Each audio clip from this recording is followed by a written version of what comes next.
محترم ناظرین، السلام علیکم ورحمۃ اللہ وبرکاتہ۔ فیکٹری کا سپروائزر نسرین کے سر پر کسی جلاد کی طرح کھڑا تھا۔ پریشانی اور کئی راتوں کی بے خوابی کی وجہ سے نسرین کا دھیان بھٹکا اور قیمتی ریشمی کپڑا مشین میں آ کر پھٹ چکا تھا۔ اندھی عورت، اب تمہاری تنخواہ سے کٹوتی کروں گا، پھر تمہاری عقل ٹھکانے آئے گی۔ اسی لمحے فیکٹری کا ایم ڈی اندر داخل ہوا اور آتے ہی نسرین کو اپنے ساتھ۔ رات کا وہ پہر تھا جب کائنات کی ہر چیز گہری نیند میں سو رہی ہوتی ہے، مگر اس خستہ حال کچے مکان میں موت جیسی وحشت ناک خاموشی کا راج تھا، جسے صرف ایک معصوم بچی کی درد بھری کھانسی اور سینے کی خرخراہٹ توڑ رہی تھی۔ کمرے کی ٹوٹی ہوئی چھت سے جھانکتے ستارے بھی شاید اس غریب ماں کی بے بسی پر آنسو بہا رہے تھے۔ چارپائی کی ٹوٹی ودائن پر پڑی 7 سالہ زہرا تیز بخار میں کسی سوکھے ہوئے پتے کی طرح کانپ رہی تھی۔ اس کا چھوٹا سا کمزور وجود درد کی شدت سے اس دہکتے ہوئے انگارے جیسا ہو چکا تھا۔ نسرین اس کے سرہانے بیٹھی اپنی پھٹی ہوئی پرانی چادر کے پلو کو پانی میں بھگو کر بار بار اپنی بچی کے تپتے ہوئے ماتھے پر رکھ رہی تھی، لیکن بخار تھا کہ کسی ظالم دشمن کی طرح اترنے کا نام ہی نہیں لے رہا تھا۔ زہرا کے معصوم ہونٹ پیاس اور بخار کی شدت سے سوکھ کر لکڑی کی طرح سخت ہو چکے تھے، اور وہ غشی کے عالم میں بار بار پانی مانگتی اور اپنے مرے ہوئے باپ کو پکارتی۔ نسرین جب بھی کانپتے ہاتھوں سے ٹوٹے ہوئے پیالے میں اسے پانی پلانے کی کوشش کرتی، بچی کے حلق سے پانی نیچے نہ اترتا اور وہ درد کے مارے بری طرح کراہنے لگتی۔ نسرین کی آنکھوں سے آنسوؤں کا ایک نہ رکنے والا سیلاب رواں تھا۔ وہ اپنی چادر سے بار بار اپنے آنسو صاف کرتی کہ کہیں بچی کے چہرے پر گر کر اسے ڈرا نہ دیں، لیکن ایک لاچار اور بے بس ماں کے آنسو بھلا کب کسی کے روکے رکتے ہیں۔ اس کا دل خون کے آنسو رو رہا تھا۔ شوہر کی وفات کے بعد اس کا واحد سہارا زارا ہی تو تھی، جو نسرین کی بے رونق زندگی میں ایک کلکاری کی مانند تھی۔ زارا بہت منتوں اور مرادوں کے بعد نسرین کے شادی کے 10 سال بعد پیدا ہوئی تھی۔ اس کے پیدا ہونے کے کچھ ہی عرصے کے بعد نسرین کا شوہر انتقال کر گیا اور بچے کو پالنے کی ذمہ داری نسرین پر ہی آ گئی، مگر آج اس کی یہ حالت نسرین کا دل زخمی کر رہی تھی۔ وہ پاگلوں کی طرح اٹھی اور اندھیرے میں ٹٹول کر کچن کے خالی اور زنگ آلود ڈبے چھاننے لگی۔ اس نے اپنے مرے ہوئے باپ کے پرانے کوٹ کی جیبیں تک کھنگال ڈالیں کہ شاید کہیں سے کوئی 1 روپیہ، کوئی سکہ ہی مل جائے تاکہ وہ اپنی تڑپتی ہوئی بچی کو کسی ہسپتال لے جا سکے، لیکن وہاں غربت، فاقوں اور محرومیوں کے سوا کچھ نہیں تھا۔ وہ خالی ڈبے اور مٹی کے برتن اس کی غریبی کا بھیانک مذاق اڑا رہے تھے۔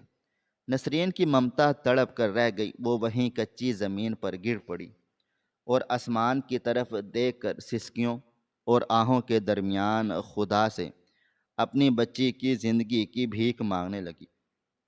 وہ گڑ گڑا کر کہہ رہی تھی کہ اے میرے پروردگار، مجھ غریب کی اس کائنات میں اس معصوم جان کے سوا کوئی نہیں۔ میں نے اپنے شوہر کی موت کے بعد لوگوں کے طعنے سہے، فاقے کاٹے، دن رات محنت کی، لیکن کبھی تجھ سے کوئی شکوہ نہیں کیا۔ میرے مولا، میری بچی مجھ سے مت چھیننا، میں اس کے بغیر زندہ نہیں رہ پاؤں گی۔ تو چاہے تو میری جان لے لے، میری سانسیں اسے دے دے، لیکن اسے شفا دے دے۔ زہرا کی حالت ہر گزرتے لمحے کے ساتھ بگڑتی جا رہی تھی۔ اس کی سانسیں اکھڑنے لگی تھی اور نسرین کے پاس اتنے پیسے بھی نہیں تھے کہ وہ اسے محلے کے کسی چھوٹے سے کلینک یا قریبی سرکاری ہسپتال تک لے جانے کے لیے کوئی رکشہ یا تانگا کروا سکے۔ بے بسی کا یہ عالم تھا کہ وہ اپنا سر دیواروں میں مار کر چیخ چیخ کر رونا چاہتی تھی، دنیا والوں کو جگانا چاہتی تھی، لیکن بچی ڈر نہ جائے اس لیے اپنے سوکھے ہوئے ہونٹوں کو دانتوں سے کاٹ کر اپنی سسکیاں دبا رہی تھی۔ اس کے ذہن میں وہ وقت گھومنے لگا جب اس کا شوہر زندہ تھا اور وہ زہرا کو سینے سے لگا کر کہتا تھا، یہ میری شہزادی ہے، اسے کبھی رونے مت دینا۔ آج اسی شہزادی کو موت اپنے پنجوں میں جکڑ رہی تھی اور نسرین کچھ نہیں کر پا رہی تھی۔ صبح کی اذانیں ہونے لگیں تو نسرین کے دل پر ایک اور قیامت ٹوٹ پڑی۔ اسے احساس ہوا کہ اسے فیکٹری جانا ہے۔ اگر وہ آج فیکٹری نہ گئی تو اس دن کی دہاڑی کٹ جائے گی۔ اگر دہاڑی کٹ گئی تو وہ رات کو دوائی کیسے لائے گی؟ اس کا دل ٹکڑے ٹکڑے ہو رہا تھا کہ وہ اتنی بیمار اور موت و حیات کی کشمکش میں مبتلا بچی کو اس سنسان گھر میں تنہا کیسے چھوڑ کر جائے، لیکن اس کے پاس اور کوئی راستہ، کوئی مسیحا نہیں تھا۔ بھوک اور بیماری سے لڑنے کے لیے اسے اپنے جگر کے ٹکڑے کو اکیلا چھوڑنا ہی تھا۔ اس نے روتے ہوئے زہرا کے گرم ماتھے کو چوما، اسے پانی کا ایک گلاس اور سوکھی روٹی کا ٹکڑا سرہانے رکھ کر دیا اور بلکتے ہوئے بولی، میری جان، میری شہزادی، بس آج شام تک ہمت کر لو۔ تمہاری ماں آج اوور ٹائم لگا کر پیسے لائے گی تو ہم شہر کے سب سے بڑے ڈاکٹر کے پاس جائیں گے۔ وہ تمہیں میٹھی دوائی دے گا اور تم بالکل ٹھیک ٹھاک ہو جاؤ گی۔ زہرا نے اپنی کمزور اور خمار آلود آنکھیں کھول کر ماں کو دیکھا اور حامی بھرتے ہوئے سر ہلا دیا۔ وہ معصوم نگاہیں نسرین کے کلیجے کو چیر کر رکھ گئیں۔ نسرین جب گھر سے نکلی تو اس کے قدم منو بھاری تھے۔ سڑک پر چلتے ہوئے اسے ہر طرف اندھیرا اور وحشت محسوس ہو رہی تھی۔ اس کے دل و دماغ میں صرف اپنی تڑپتی ہوئی بچی کا زرد چہرہ اور اس کی کھانسی کی آواز گھوم رہی تھی۔ وہ پیدل کئی کلومیٹر کا سفر طے کر کے فیکٹری کی طرف جا رہی تھی۔ راستے میں بڑی بڑی گاڑیاں گزر رہی تھی جن میں بیٹھے امیر لوگ اپنی دنیا میں مگن تھے، اور نسرین سوچ رہی تھی کہ کیا اس دنیا میں غریب کا کوئی خدا نہیں؟ کیا غریب کے بچے کی جان کی کوئی قیمت نہیں؟ وہ بھوکی پیاسی کئی راتوں کی جاگی ہوئی تھکن سے چور فیکٹری پہنچی تو مشینوں کا شور اس کے دماغ پر ہتھوڑے برسا رہا تھا۔ فیکٹری کا ماحول کسی جہنم سے کم نہیں تھا، جہاں غریبوں کا خون چوس کر امیروں کی تجوریاں بھری جاتی تھیں۔ وہاں کا سپروائزر قدیر کسی بے رحم جلاد کی طرح مزدوروں کے سروں پر سوار رہتا تھا۔ اس کی شکل دیکھتے ہی مزدور خوف سے کانپنے لگتے تھے، اور وہ انسانوں کو کیڑے مکوڑے سمجھتا تھا اور چھوٹی چھوٹی غلطیوں پر گالیاں بکنا اور نوکری سے نکال دینا اس کا روز کا مشغلہ تھا۔ نسرین خاموشی سے نظریں جھکائے اپنی مشین پر جا کر بیٹھ گئی اور کپڑے کی کٹائی کا کام شروع کر دیا۔ آج اسے جس ریشمی کپڑے کی کٹائی اور سلائی کرنی تھی وہ بہت قیمتی اور نازک تھا، جس پر ذرا سی غلطی کی گنجائش نہیں تھی۔ لیکن نسرین کا دھیان بار بار زہرا کی طرف جا رہا تھا۔ اسے مشینوں کے شور میں بھی زہرا کی سسکیاں سنائی دے رہی تھیں۔ اسے لگ رہا تھا جیسے زہرا پیاس سے تڑپ کر اسے پکار رہی ہے، ماں مجھے پانی دو، ماں مجھے بچا لو۔ نسرین کی آنکھوں کے سامنے بار بار اندھیرا چھانے لگا۔ تھکاوٹ، بھوک اور بے خوابی کی وجہ سے اس کے ہاتھ کانپ رہے تھے، اس کی انگلیاں سن ہو رہی تھیں، اور اسی دوران ایک لمحے کی چوک ہوئی۔ نسرین کا دھیان بھٹکا اور وہ قیمتی ریشمی کپڑا مشین کے تیز دھار اور چلتے ہوئے پرزوں میں بری طرح الجھ گیا۔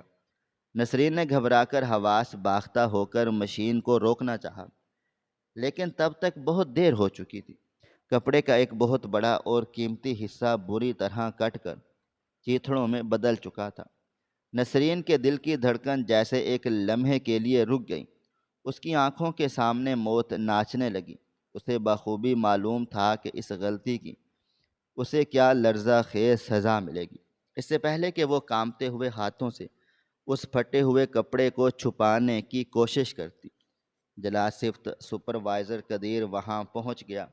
اس نے جیسے ہی وہ تباہ شدہ قیمتی کپڑا دیکھا تو اس کی آنکھوں میں خون اتر آیا۔ اس کا چہرہ غصے سے بھیانک ہو گیا۔ اس نے پوری فیکٹری کے مزدوروں کے سامنے نسرین پر پوری طاقت سے چیخنا چلانا شروع کر دیا، اندھی عورت، تیرا دماغ کہاں تھا؟ کیا تیری آنکھیں پھوٹ گئی تھیں؟ کیا تجھے نظر نہیں آتا کہ یہ کتنا مہنگا اور درآمد شدہ کپڑا ہے؟ تو نے فیکٹری کا لاکھوں کا نقصان کر دیا ہے۔ قدیر کی گرجدار اور وحشت ناک آواز سن کر ساری فیکٹری کی مشینیں رک گئیں۔ وہاں قبرستان جیسی خاموشی چھا گئی۔ سب مزدور سہم کر اپنا اپنا کام چھوڑ کر اس تماشے کو دیکھنے لگے، لیکن کسی کی جرت نہیں تھی کہ وہ آگے بڑھ کر نسرین کی مدد کر سکے۔ نسرین زاروں قطار روتے ہوئے اپنے دونوں ہاتھ جوڑ کر گڑ گڑاتے ہوئے بولی، مجھے خدا کے واسطے معاف کر دیں صاحب، میری چھوٹی سی بچی موت کے منہ میں ہے۔ مجھے رات بھر نیند نہیں آئی، میرا دھیان بھٹک گیا تھا۔ میں آپ کی پاؤں پڑتی ہوں، میں آئندہ ایسی غلطی کبھی نہیں کروں گی۔ لیکن قدیر کے پتھر دل میں رحم نام کی کوئی چیز نہیں تھی۔ اس نے آگے بڑھ کر وہ پھٹا ہوا ریشمی کپڑا پوری طاقت سے نسرین کے آنسوؤں سے بھیگے ہوئے چہرے پر دے مارا اور غصے سے دھاڑتے ہوئے چلایا، تیری بچی مرتی ہے تو جا کر مرے، مجھے اس کی موت سے کیا لینا دینا؟ مجھے میرا کپڑا سلامت چاہیے۔ تو نے جان بوجھ کر میرا نقصان کیا ہے، اب میں اس نقصان کی ایک ایک پائی تیری تنخواہ سے کاٹوں گا اور تجھے دھکے مار کر فیکٹری سے نکالوں گا۔ پھر تیری اور تیرے جیسے باقی 2 کے مزدوروں کی عقل ٹھکانے آئے گی۔ تنخواہ کٹنے اور نوکری سے نکالے جانے کا سن کر نسرین کے پیروں تلے سے زمین نکل گئی۔ اسے اپنا گھر اجڑتا ہوا نظر آیا۔ اگر تنخواہ کٹ گئی اور نوکری چلی گئی تو وہ اپنی بچی کا علاج کیسے کروائے گی؟ وہ تو تڑپ تڑپ کر ویسے ہی مر جائے گی۔ نسرین قدیر کے قدموں میں گر گئی اور اس کے جوتے پکڑ کر زاروں قطار روتے ہوئے گڑ گڑانے لگی، خدا کے لیے میرے ساتھ ایسا ظلم نہ کریں صاحب، میری بچی بغیر دوائی کے مر رہی ہے، میرے گھر میں فاقے ہیں، میرے پاس ایک کھوٹا سکہ تک نہیں ہے۔ اگر آپ نے میرے پیسے کاٹ لیے تو میری زہرا مر جائے گی، میں آپ کی غلامی کروں گی، میں بغیر پیسوں کے ڈبل شفٹ میں کام کروں گی، میں فیکٹری کے فرش کو دھو دوں گی، لیکن میرے پیسے مت کاٹیں، میں آپ کے پاؤں پڑتی ہوں، مجھے میری بچی کی زندگی دے دیں۔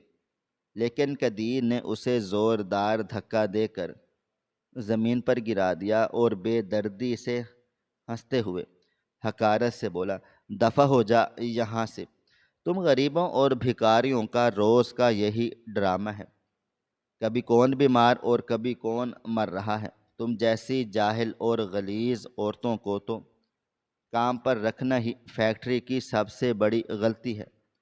نسرین زمین پر اوندھے منہ پڑی تھی، اس کی پیشانی سے خون رس رہا تھا اور وہ دھاڑے مار مار کر رو رہی تھی۔ اس کی بے عزتی اور اس کی درد بھری آہو بکا سن کر کسی بھی مزدور میں اتنی ہمت نہیں تھی کہ وہ قدیر کو اس ظلم سے روک سکے۔ نسرین کی بے بسی اپنے عروج پر تھی، وہ شدت غم سے محسوس کر رہی تھی، جیسے دنیا کے سارے دروازے، آسمان کے سارے راستے اس پر بند ہو چکے ہیں، اور وہ اس پھٹے ہوئے کپڑے کو اپنے سینے سے لگا کر بلک بلک کر رو رہی تھی اور دل ہی دل میں اپنے پروردگار سے موت مانگ رہی تھی کہ یا اللہ، اس ذلت کی زندگی اور روز روز کے مرنے سے تو مجھے اور میری زہرا کو اکٹھے موت دے دے تاکہ ہماری جان اس ظالم دنیا سے چھوٹ جائے۔ وہ سسکیاں لے رہی تھی کہ اسی لمحے فیکٹری کا بڑا اور بھاری مرکزی دروازہ کھلا اور فیکٹری کے مالک اور ایم ڈی صاحب اندر داخل ہوئے۔ ان کی شخصیت میں ایک عجیب سا رعب اور دبدبا تھا۔ ان کے آتے ہی فضا میں ایک عجیب سی دہشت طاری ہو گئی۔ سب لوگ فوراً نظریں جھکا کر اپنے اپنے کاموں میں لگ گئے۔ قدیر کے چہرے پر ایک شیطانی اور کمینی مسکراہٹ آ گئی۔ اس نے سوچا کہ اب وہ ایم ڈی کو بتا کر اس اندھی اور لاچار عورت کو فیکٹری سے ہی دھکے مار کر اور بے عزت کر کے باہر پھینکوائے گا۔ ایم ڈی صاحب اپنے محافظوں کے ہمراہ قدم بڑھاتے ہوئے سیدھے اسی طرف آ رہے تھے جہاں نسرین زمین پر بیٹھی اپنے آنسو اور خون صاف کر رہی تھی۔ قدیر نے آگے بڑھ کر ایم ڈی صاحب کو انتہائی ادب سے سلام کیا اور چاپلوسی بھرے انداز میں ہاتھ باندھ کر بولا، سر دیکھیں، اس جاہل اور گوار عورت نے ہماری فیکٹری کا کتنا قیمتی اور امپورٹڈ کپڑا برباد کر دیا ہے۔ میں تو کہتا ہوں اسے ابھی کے ابھی پولیس کے حوالے کریں اور فیکٹری سے نکال دیں۔ ایم ڈی کی عقابی نظریں جیسے ہی زمین پر بیٹھی روتی ہوئی اور خوف سے کانپتی ہوئی نسرین پر پڑیں، ان کے قدم وہیں کہ وہیں منجمد ہو گئے۔ وہ نسرین کو ڈانٹنے یا غصہ کرنے کی بجائے ایک عجیب سی حیرانی اور سکتے کے عالم میں اسے دیکھنے لگے۔ نسرین خوف کے مارے بری طرح کانپ رہی تھی کہ اب فیکٹری کا مالک بھی اسے بے عزت کرے گا اور اسے پولیس کے حوالے کر دے گا، لیکن ایم ڈی کی آنکھوں میں غصے اور تکبر کی بجائے ایک گہری حیرت، دکھ اور کسی پرانی یاد کی پرچھائی تھی جو تیزی سے ابھر رہی تھی۔ انہوں نے انتہائی سختی اور غصے سے قدیر کو ہاتھ کے اشارے سے خاموش رہنے کا حکم دیا، اور پھر زمین پر پڑی نسرین کی طرف دیکھ کر ایک عجیب سی بے چینی اور جذبات سے بھری ہوئی آواز میں اپنے گارڈ سے بولے، اس عورت کو فوراً پوری عزت کے ساتھ میرے دفتر لے کر آؤ۔ یہ کہہ کر ایم ڈی تیزی سے پلٹے اور اپنی دفتر کی طرف چلے گئے، جبکہ نسرین دل میں ہزاروں وسوسے، خوف اور اپنی بربادی کا سوچتی، کانپتے قدموں اور گرتے پڑتے وجود کے ساتھ ان کے پیچھے چل پڑی۔ اسے نہیں معلوم تھا کہ اس بند دروازے کے پیچھے اس کی زندگی کا کون سا نیا اور حیرت انگیز باب کھلنے والا ہے۔ دفتر کا بھاری دروازہ کھلا اور نسرین اندر داخل ہوئی تو اسے لگا جیسے وہ کسی مقتل میں آ گئی ہو۔ کمرے میں چلنے والے اے سی کی ٹھنڈک کے باوجود اس کے ماتھے پر پسینے اور خون کی بوندیں چمک رہی تھیں۔ اس کا دل پسلیوں سے ٹکرا کر اتنی زور سے دھڑک رہا تھا کہ اسے اپنے ہی دھڑکنوں کی آواز سنائی دے رہی تھی۔ وہ فرش پر نظریں گاڑے مجرموں کی طرح کھڑی تھی اور اپنے دونوں ہاتھوں کو سختی سے مروڑ رہی تھی۔ اسے یقین تھا کہ اب فیکٹری کا مالک پولیس کو بلائے گا اور اسے ہتھ کڑیاں لگوا کر جیل بھجوا دے گا۔ اس کے ذہن میں صرف اپنی زہرا کا تڑپتا ہوا چہرہ تھا کہ اگر وہ جیل چلی گئی تو اس کی بچی تو چارپائی پر ہی پیاسی اور بھوک بخار سے تڑپ تڑپ کر جان دے دے گی۔ وہ اسی خوف اور وحشت کے عالم میں کانپ رہی تھی کہ اچانک ایم ڈی کی بھاری لیکن کانپتی ہوئی آواز گونجی، تم نے کہا تھا کہ تمہاری بچی بیمار ہے، وہ کہاں ہے؟ نسرین نے ڈرتے ڈرتے نظریں اٹھائیں تو حیران رہ گئی۔ ایم ڈی اپنی شاندار گھومنے والی کرسی پر بیٹھنے کی بجائے پورے کمرے میں ایک عجیب سی بے چینی اور اضطراب کے ساتھ ٹہل رہا تھا۔ اس کے چہرے پر غصے یا تکبر کا کوئی نام و نشان نہیں تھا، بلکہ اس کی آنکھوں میں ایک ایسی تڑپ اور دکھ تھا جیسے وہ کوئی بہت بڑا صدمہ برداشت کر رہا ہو۔ نسرین کو لگا شاید وہ اس کی غریبی کا مذاق اڑا رہا ہے۔ وہ فوراً اس کے قدموں میں گر پڑی اور گڑ گڑاتے ہوئے بولی، صاحب مجھے پولیس کے حوالے مت کریں، میری زہرا مر جائے گی، وہ گھر میں اکیلی ہے، میں آپ کے سارے پیسے اتار دوں گی، خدا کے لیے مجھے جانے دیں۔ ایم ڈی نے جیسے ہی یہ سنا اس کا ضبط جواب دے گیا۔ اس نے فوراً اپنے انٹرکام کا بٹن دبایا اور اپنے ڈرائیور کو چیختے ہوئے حکم دیا کہ گاڑی فوراً دفتر کے دروازے پر لگاؤ، اور پھر اس نے نسرین کی طرف مڑ کر دیکھا۔ اس کی آنکھیں نم تھیں اور آواز میں ایک عجیب سی لرزش تھی۔ اس نے نسرین سے کہا، اٹھو اور مجھے فوراً اپنے گھر لے کر چلو۔ نسرین کی تو جیسے جان ہی نکل گئی۔ اس کے ذہن میں ہزاروں بھیانک خیالات دوڑنے لگے کہ یہ کروڑ پتی انسان اس کے غریب خانے پر کیوں جانا چاہتا ہے؟ کیا یہ اس کی بچی کو اٹھا کر لے جائے گا؟ کیا یہ اس کے گھر پر قبضہ کر لے گا؟ لیکن ایم ڈی نے اسے سوچنے کا کوئی موقع نہیں دیا۔ وہ تیزی سے دروازہ کھول کر باہر نکلا اور نسرین کو اپنے پیچھے آنے کا اشارہ کیا۔ نسرین روتی ہوئی اور دعائیں مانگتی ہوئی اس کے پیچھے چل پڑی۔ باہر ایک لمبی اور چمکدار سیاہ رنگ کی لگژری گاڑی کھڑی تھی، جس کا دروازہ ڈرائیور نے کھولا۔ ایم ڈی نے نسرین کو پیچھے بیٹھنے کا اشارہ کیا اور خود بھی اس کے ساتھ والی سیٹ پر بیٹھ گیا۔ نسرین گاڑی کی نرم اور ملائم سیٹوں پر بیٹھتے ہوئے سمٹ کر ایک کونے میں ہو گئی۔ اس کے میلے کچیلے کپڑوں اور مٹی سے بھرے ہوئے جوتوں سے گاڑی کا کلین خراب ہو رہا تھا، اور وہ خوف سے کانپ رہی تھی کہ اب ایم ڈی اس پر پھر چیخے گا۔ لیکن ایم ڈی کی نظریں تو کھڑکی سے باہر تھی، اس کا چہرہ پریشانی سے سرخ ہو رہا تھا۔ اس نے ڈرائیور سے کہا، گاڑی تیز چلاؤ اور اس عورت سے راستہ پوچھتے جاؤ۔ گاڑی فیکٹری سے نکل کر شہر کی سڑکوں پر دوڑنے لگی۔ نسرین کے لیے یہ سب کسی بھیانک خواب کے جیسا تھا۔ وہ روتے ہوئے ڈرائیور کو راستہ بتا رہی تھی اور بار بار چوری چھپے ایم ڈی کے چہرے کو دیکھتی تھی، جو اپنے دونوں ہاتھوں کو سختی سے آپس میں جوڑے بیٹھا تھا، اور اس کی آنکھوں سے بار بار آنسوؤں کی کچھ بوندیں گر کر اس کے قیمتی سوٹ پر جذب ہو رہی تھی۔ نسرین کا دماغ پاگل ہو رہا تھا کہ آخر یہ شخص رو کیوں رہا ہے؟ اس کا میری بیمار بچی سے کیا تعلق ہو سکتا ہے؟ میں تو اسے جانتی تک نہیں۔ کیا یہ کوئی فرشتہ ہے یا کوئی نیا عذاب جو میری زندگی میں آ گیا ہے؟ گاڑی شہر کی شاندار سڑکوں کو چھوڑ کر کچی آبادی کی ٹوٹی پھوٹی اور گندی گلیوں میں داخل ہو گئی۔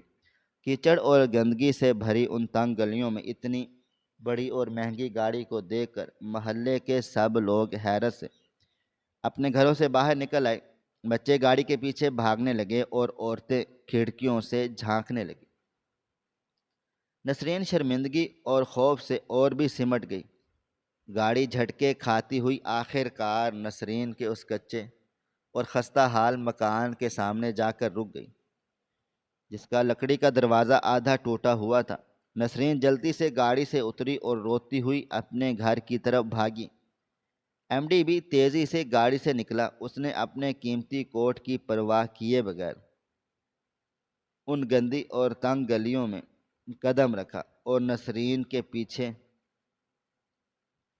اس ٹوٹے ہوئے دروازے سے اندر داخل ہو گیا۔ دروازے کے اندر گھپ اندھیرا تھا۔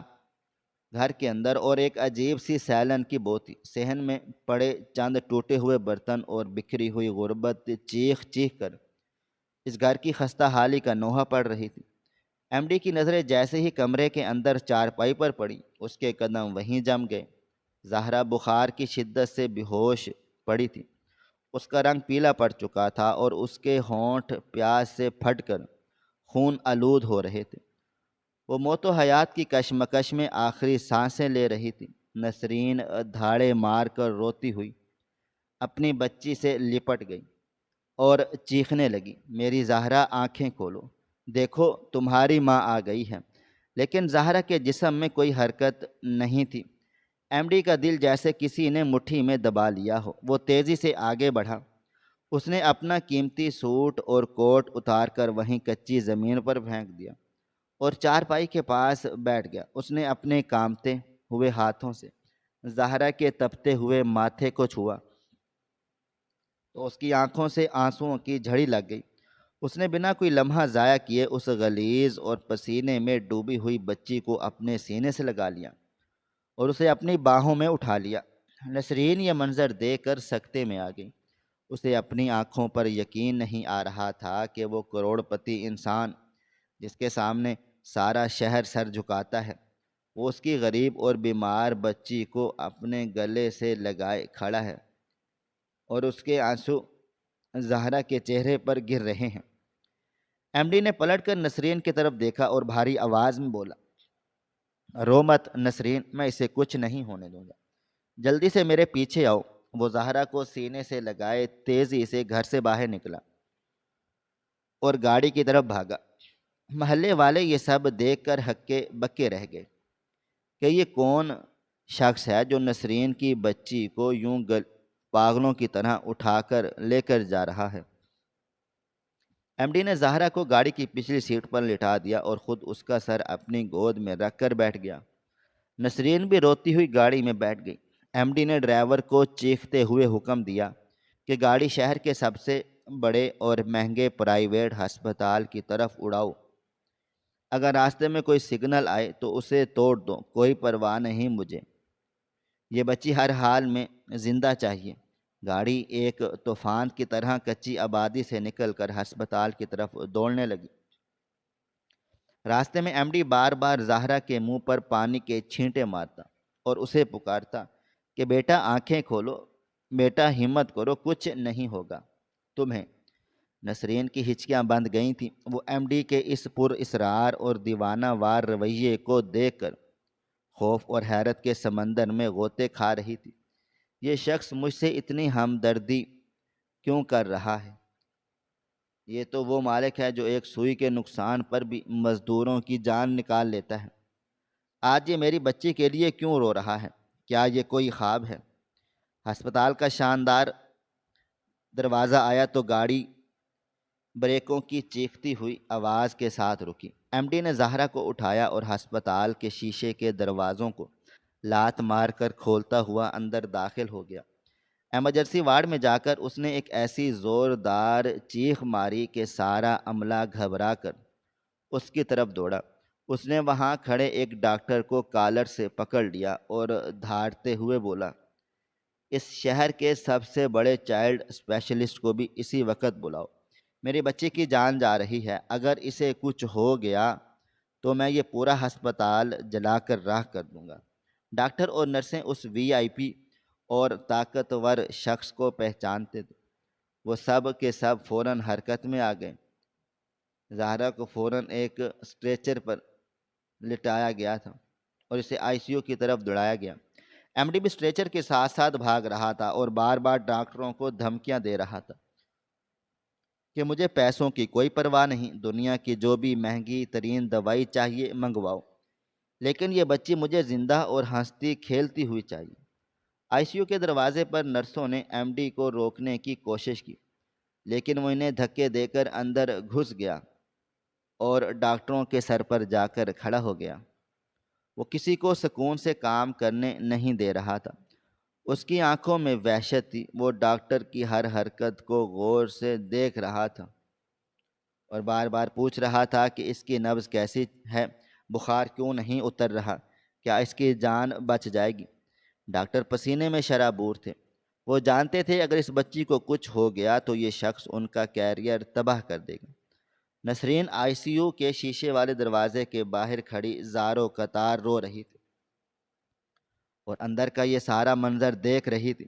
اس کے دل و دماغ کی رگیں پھٹنے والی ہو رہی تھیں۔ وہ دیوار کے ساتھ لگ کر زمین پر بیٹھ گئی اور اپنے بال نوچنے لگی کہ یا اللہ، یہ کیا ماجرا ہے؟ یہ کون شخص ہے جو میری بچی کے لیے ہسپتال کے عملے کی جان لینے پر تلا ہوا ہے؟ یہ تو وہی جلاد صفت ایم ڈی تھا جس کی فیکٹری میں مزدوروں کا خون چوسا جاتا تھا۔ آج یہ ایک غریب اور جاہل عورت کی بچی کے لیے اپنا سارا وقار، اپنی ساری دولت لٹانے کو کیوں تیار ہے؟ اس کے دل میں کون سا درد ہے جو اسے یوں تڑپا رہا ہے؟ وہ شیشے کے پار دیکھ رہی تھی جہاں ایم ڈی اپنے دونوں ہاتھ جوڑے زہرا کے بیڈ روم کے پاس کھڑا ہو گیا۔ رو رو کر دعائیں مانگ رہا تھا۔ اس کا قیمتی سوٹ مٹی اور زہرا کے پسینے سے لت پت تھا۔ اس کے بال بکھرے ہوئے تھے اور وہ بالکل ایک بے بس اور لاچار باپ کی طرح لگ رہا تھا۔ نسرین کی آنکھوں میں آنسوؤں کے ساتھ ساتھ ایک گہرا سسپنس اور تجسس ابھر رہا تھا۔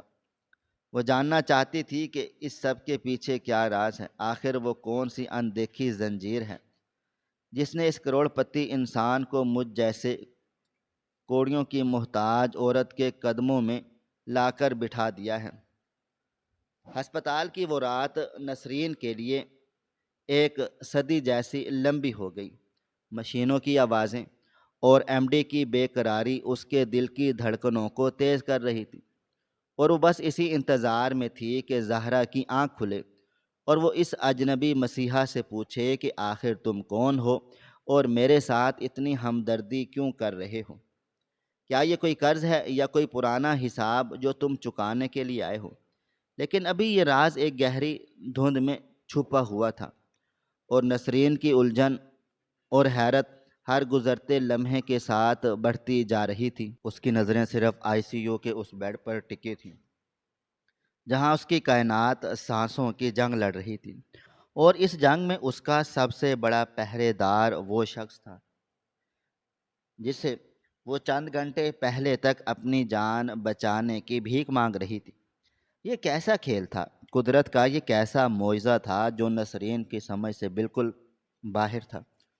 وہ بس رو سکتی تھی اور قدرت کے اس پر اسرار فیصلے پر حیران ہو سکتی تھی۔ آئی سی یو کے باہر وقت جیسے تھم سا گیا تھا۔ مشینوں کی مخصوص آواز نسرین کے دل کی دھڑکنوں کے ساتھ چل رہی تھی۔ وہ شیشے کے پار دیکھ رہی تھی جہاں ڈاکٹروں کی ایک پوری ٹیم زہرا کی جان بچانے میں لگی ہوئی تھی، اور ان کے سر پر ایم ڈی کسی دیوانے کی طرح کھڑا تھا۔ کئی گھنٹوں کی اس اذیت ناک کشمکش کے بعد بالآخر ڈاکٹر نے مڑ کر ایم ڈی کی طرف دیکھا اور ایک گہرا سانس لیتے ہوئے سر ہلایا، جس کا مطلب تھا کہ بچی خطرے سے باہر ہے۔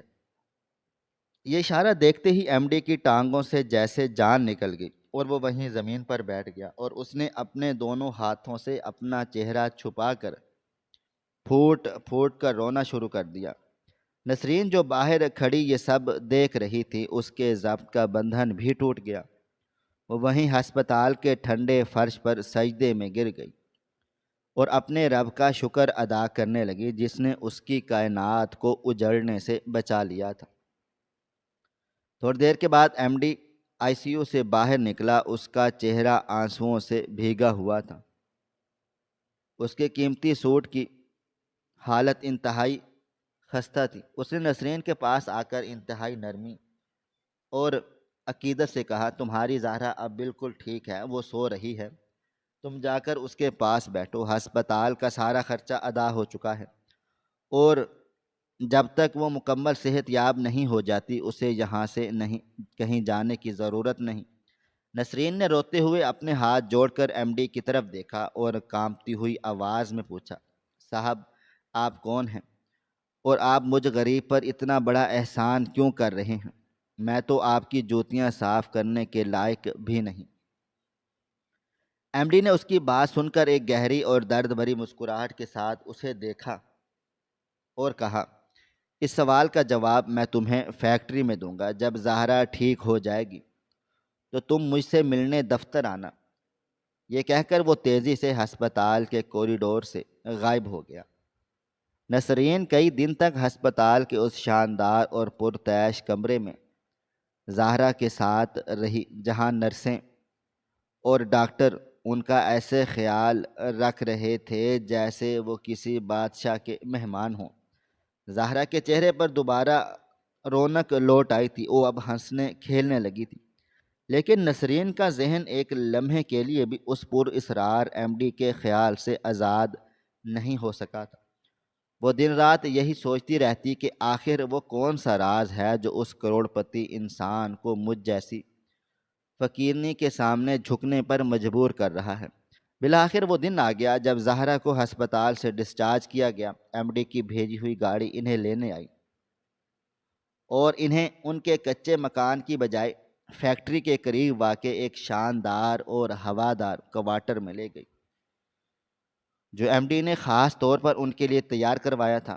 نسرین زہرا کو وہاں آرام کا کہہ کر دھڑکتے دل کے ساتھ فیکٹری کی طرف چل پڑی۔ آج جب وہ فیکٹری کے دروازے پر پہنچی تو اس کے قدموں میں وہ پرانا خوف نہیں تھا، لیکن ایک عجیب سا تجسس اور گھبراہٹ ضرور تھی کہ وہ سیدھی ایم ڈی کے دفتر کی طرف گئیں۔ دفتر کے باہر فیکٹری کے سارے بڑے افسران اور خاص طور پر سپروائزر قدیر کھڑا تھا۔ قدیر نے جیسے ہی نسرین کو آتے دیکھا اس کے چہرے پر ایک کمینی اور طنزیہ مسکراہٹ پھیل گئی۔ اس نے سوچا کہ آج ایم ڈی اس عورت کو پوری فیکٹری کے سامنے ذلیل کر کے نکالے گا اور اس سے اس نقصان کی پائی پائی وصول کرے گا۔ قدیر نے آگے بڑھ کر نسرین کا راستہ روکا اور حقارت سے کہا، بولا، آ گئی تو اپنا انجام دیکھنے، آج تجھے وہ سزا ملے گی کہ تو ساری زندگی یاد رکھے گی۔ نسرین نے نظریں جھکا لیں اور خاموشی سے دفتر کے اندر داخل ہو گئی۔ ایم ڈی اپنی کرسی پر بیٹھا کسی گہری سوچ میں گم تھا۔ نسرین کو دیکھتے ہی وہ کھڑا ہو گیا۔ اس نے اپنے سیکرٹری کو حکم دیا کہ قدیر کو فوراً اندر بھیجو۔ قدیر سینہ چوڑا کیے انتہائی غرور اور تکبر کے ساتھ اندر داخل ہوا اور ایم ڈی کو جھک کر سلام کیا۔ اس نے نسرین کے ساتھ طرف ایک زہریلی نگاہ ڈالی اور بولا، سر، اس عورت کو پولیس کے حوالے کرنے کا وقت آ گیا ہے۔ اس نے ہمارا لاکھوں کا نقصان کیا ہے۔ ایم ڈی کی آنکھوں میں اچانک ایک ایسا خوفناک غصہ ابھرا کہ پورے کمرے کا ماحول ہیبت ناک ہو گیا۔ اس نے اپنی میز پر اتنی زور سے مکہ مارا کہ میز پر رکھی ہوئی چیزیں اچھل پڑیں اور وہ دھاڑتے ہوئے قدیر پر برس پڑا۔ تم جیسے درندے انسان کہلانے کے لائق نہیں ہیں۔ یہ فیکٹری مشینوں اور پیسوں سے نہیں چلتی، یہ ان غریب مزدوروں کے پسینے اور خون سے چلتی ہے۔ تم نے ایک مجبور اور بے بس ماں کو اس وقت ذلیل و رسوا کیا جب اس کی بچی موت و حیات کی کشمکش میں تھی۔ تم نے اس کے آنسوؤں کا مذاق اڑایا، تم نے اسے دھکے دیے، تم نے اسے میری فیکٹری کو ایک جہنم بنا دیا۔ میں تمہیں صرف نوکری سے نہیں نکال رہا بلکہ شہر کی کسی بھی فیکٹری میں تمہیں کوئی بھی کام نہیں ملے گا۔ تم آج سے اس فیکٹری کے ارد گرد بھی نظر آئے تو میں تمہاری ٹانگیں توڑ دوں گا۔ نکل جاؤ یہاں سے۔ قدیر کی ساری رعونت اور غرور خاک میں مل گیا۔ وہ گڑ گڑانے لگا اور ایم ڈی کے پاؤں پکڑنے کی کوشش کرنے لگا، لیکن ایم ڈی نے گارڈ کو بلا کر اسے دھکے مار کر اور بے عزت کر کے فیکٹری سے باہر پھینکوا دیا۔ نسرین یہ سب منظر دیکھ کر سکتے میں کھڑی تھی۔ اسے کچھ بھی سمجھ نہیں آ رہا تھا کہ آج ایک غریب مزدور عورت کے لیے اس فیکٹری کا سب سے طاقتور انسان اپنے سب سے خاص سپروائزر کو کیوں ذلیل کر رہا ہے۔ کمرے میں اب صرف نسرین اور ایم ڈی رہ گئے تھے۔ ایک گہری اور پر اسرار خاموشی چھا گئی۔ ایم ڈی اپنی کرسی سے اٹھا اور ایک الماری کی طرف گیا۔ اس نے وہاں سے ایک پرانی اور خستہ حال سی ایک چھوٹی سی ڈائری نکالی جس کے صفحات پیلے پڑ چکے تھے۔ وہ ڈائری ہاتھ میں لیے آہستہ آہستہ چلتا ہوا نسرین کے پاس آ گیا اور اس کے سامنے کھڑا ہو گیا۔ اس کی آنکھوں میں پھر سے وہ پرانی نمی اور ایک گہرا درد ابھر آیا تھا۔ اس نے کانپتے ہوئے ہاتھوں سے وہ ڈائری نسرین کے سامنے کی اور ایک انتہائی بھاری اور جذبات سے بھری ہوئی آواز میں بولا، نسرین بی بی، کیا آپ کو آج سے 15 سال پرانا وہ وقت یاد ہے جب آپ کا شوہر زندہ تھا اور آپ لوگ ایک خوشحال زندگی گزار رہے تھے؟ کیا آپ کو اپنے پرانے محلے کے نکڑ پر موجود وہ چھوٹا سا چائے کا ہوٹل یاد ہے جہاں ایک 14 سال کا یتیم اور لاوارث لڑکا صبح سے رات تک جوٹھے برتن دھوتا تھا؟ اس لڑکے کے ماں باپ مر چکے تھے اور اس دنیا میں اس کا کوئی سہارا نہیں تھا، لیکن اس لڑکے کو پڑھنے کا بہت شوق تھا۔ وہ برتن دھوتے ہوئے بھی کتابیں پڑھتا رہتا تھا۔ نسرین کی آنکھیں حیرت سے پھیلتی جا رہی تھیں اور اس کا دماغ ماضی کے ان دھندلے اور گہرے اندھیروں میں سفر کر رہا تھا۔ ایم ڈی نے اپنے آنسو صاف کرتے ہوئے بات جاری رکھی، اس ہوٹل کے سامنے والے گھر میں ایک انتہائی نیک اور رحم دل عورت رہتی تھی جو روز اس یتیم لڑکے کو اپنے گھر سے کھانا لا کر دیتی تھی اور اس کے سر پر پیار سے ہاتھ پھیرتی تھی۔